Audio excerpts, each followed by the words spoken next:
and welcome back to my channel, Good Effort Meg. Today I wanted to share with y'all one of the projects from one of my, I would say I found this artist, I'm gonna call her an artist, maybe a year ago, and she's quickly become one of my favorite creators on Instagram.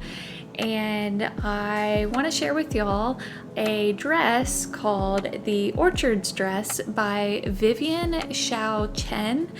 I hope I'm pronouncing that properly, but it's this beautiful kind of loose fitting flowy dress. It's perfect for spring or summer. I wanted to share this dress pattern with y'all because I've made it before, but I made the short version of the dress and I really wanted to make the long version of the dress. So I want to share this with you guys. Like always, I will leave a link to the pattern and give credit to the artist, obviously, down below in my description.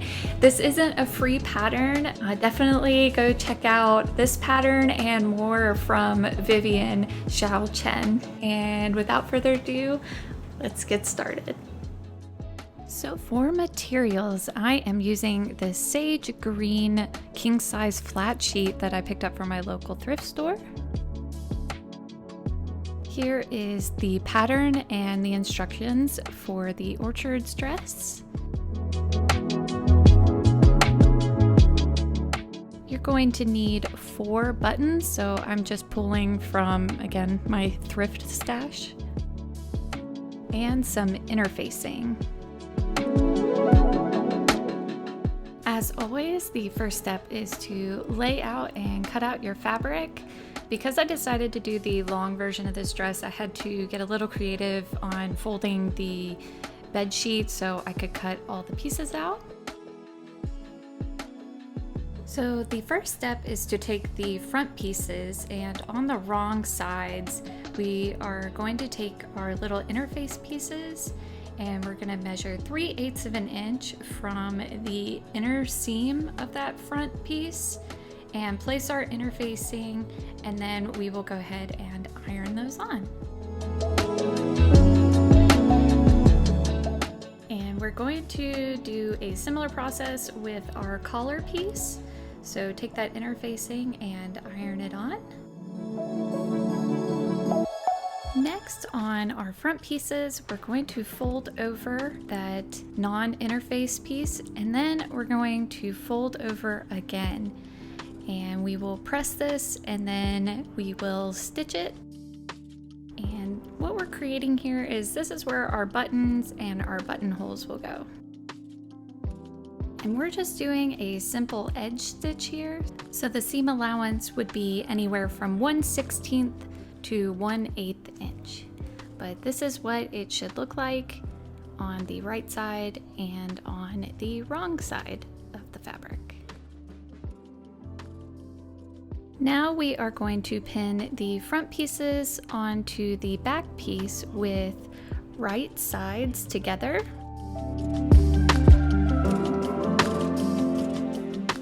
And then using a 1/2 inch seam allowance, we are going to stitch all 4 of those spots, so the 2 shoulders and the 2 sides. Then we will finish all of those seams, and then you want to use an iron to press those seams towards the back of the top. Now we are going to add gathering stitches on the 2 front pieces and on the back piece. And we are going to add stay stitches around the armholes so those don't get stretched out or anything while we're working. For the gathering stitches, you're going to add 2 rows of long length straight stitches, one at about 1/4 inch and the other at about 1/2 inch. And here we are just putting the stay stitches on.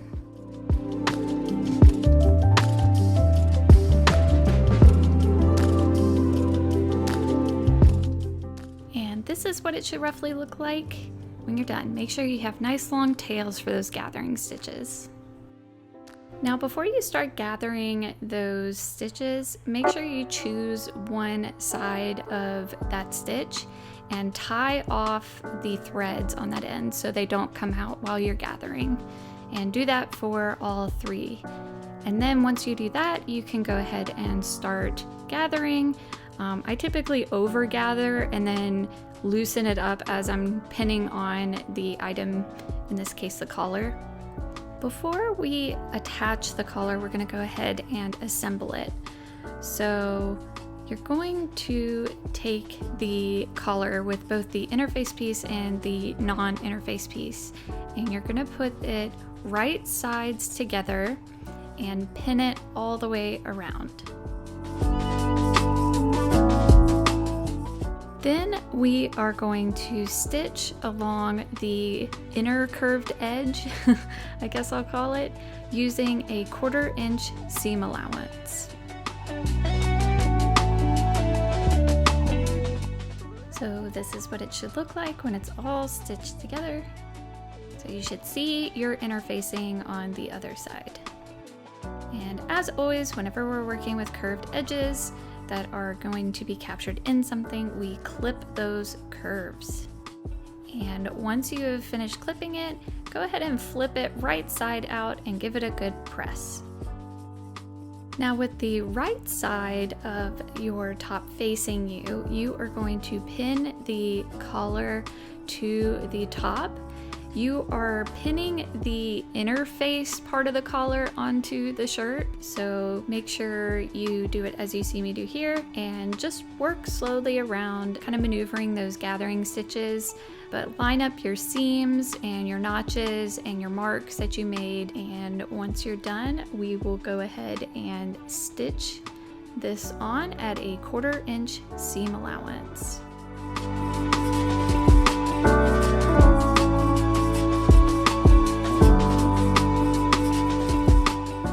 After you're finished stitching on the collar, you can go ahead and remove any visible gathering stitches if you'd like, but we're going to press the collar piece over and then fold under the raw edge, and we're going to use a technique called stitch in the ditch. I always recommend pressing and pinning before you do the stitch in the ditch method. I just found it makes it a little bit easier, but really go slow here and make sure your needle is right in that seam, so that way from the outside you won't be able to see this stitch at all. It should be invisible. So this is what it'll look like on the outside, and on the inside of the garment you can see the stitch, but no one will really see that. So now we are going to work on the armholes. So we're going to take these long strips of fabric that we cut out, and measuring about 2 inches towards the back of the top, kind of marking that however you wish, we're going to start by pinning this all the way around. And if you have a pattern fabric, make sure you do this right sides together. And once you get to the end, you're gonna kind of pinch the 2 ends of this together. I pinned it in place just so it wouldn't shift around on me. And then we're going to stitch just through that long piece of fabric. So we're not stitching through the top here. And it kind of just makes a hoop. And then measuring about a 1/4 inch, we're just going to trim that excess fabric off. Then you're going to want to press that seam open, and using a 1/4 inch seam allowance, we are going to stitch on that arm piece.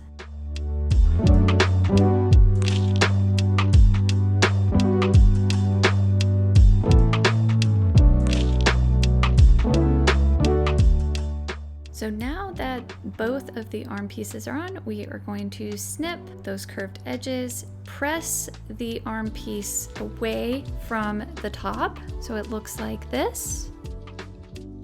And then we are going to edge stitch all the way around.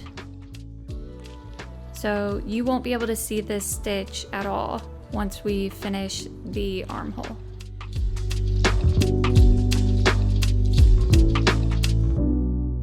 So this is what your stitch should look like once you've edge stitched all the way around.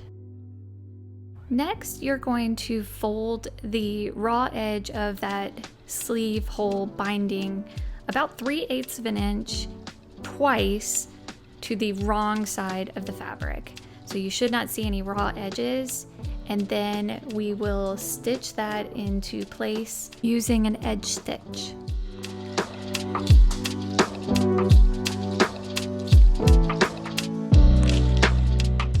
So this is what both sleeve holes should look like. So you'll only see that stitch, but you won't see that folded over seam. Now with the top facing right side up, you are going to add a basting stitch by layering those two front pieces over one another. Make sure you have the right side over the left side, and you're just going to add a basting stitch about 1/4 inch from the bottom, just like so. And now we're going to switch to working on the skirt. So the very first step is to attach the pockets to the skirt. So you should have 2 marks on the larger part of your skirt, and that should line up pretty perfectly with your pocket pieces. And you're going to put these right sides together and pin it in place, and then you're going to stitch together at a 1/2 inch seam allowance. Do this for all 4 pocket pieces. Once you've done that, go ahead and finish that edge, starting your serger about 1 inch above and below the pocket. We will then add a top stitch to the pocket. Now with the 2 pieces of the skirt with their pockets attached, we are going to put them right sides together and pin it all on these sides.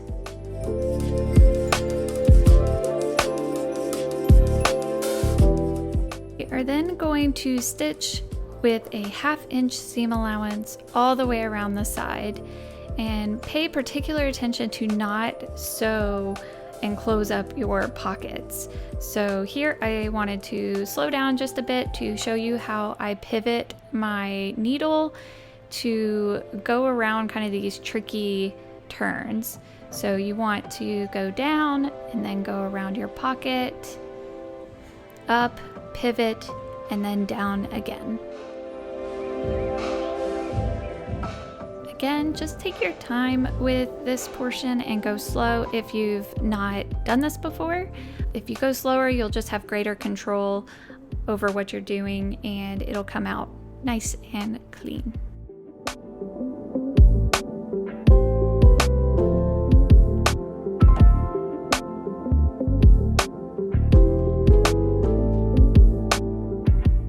Once you finish stitching everything together, you are going to finish those seams again, not serging through the pockets, but rather going down the sides, around the pockets, and then down the side again. Next, you're going to want to mark the center of the top of the skirt. And I just wrote front here so you knew which way my skirt was going to be facing to help you. And just like what we did on the top, we are going to add 2 rows of gathering stitches to both sides of the skirt. Now with the top inside out and the skirt right side out, that's why I'm showing you the pocket here, you're going to tuck the skirt into the top from the collar, and you're going to gather those stitches. Make sure you tie off one of the ends just like we did before, and matching up your notches and your marks, pin it all the way around. Again, make sure you have the front of your skirt facing the front of your garment.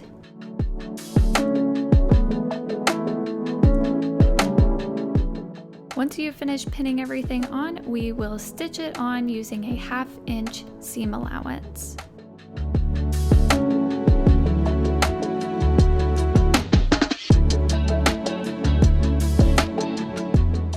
Now you will use a serger or a zigzag stitch to finish that seam all the way around. You will then want to press this seam up towards the bodice. Now, because I am making the longer version of this dress, or view A, we are going to repeat basically all of these steps on the bottom tier of the dress. So I am pinning together the sides of the bottom part of the skirt, We will stitch those sides together just like what we did with the top part of the skirt minus pockets.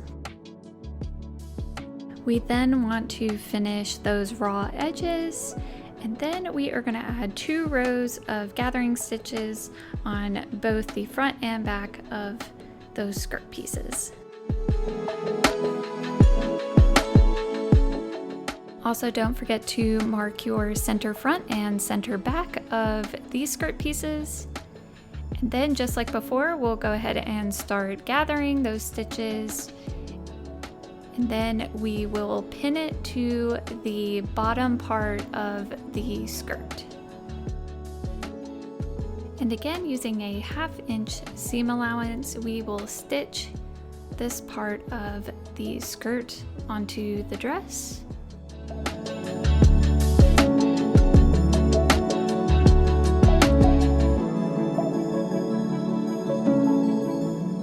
Just like before, we will finish that raw edge with a serger or a zigzag stitch.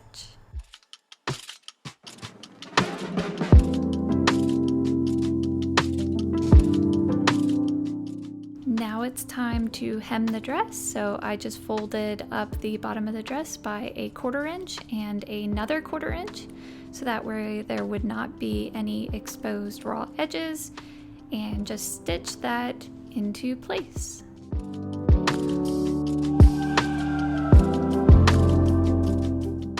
Next, using the buttonhole template, I just cut holes into that template.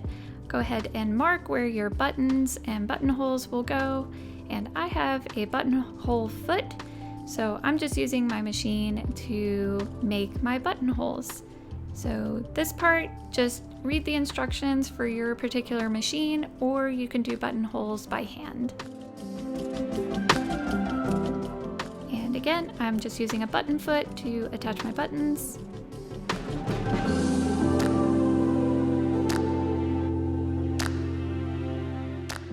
And here is the completed dress.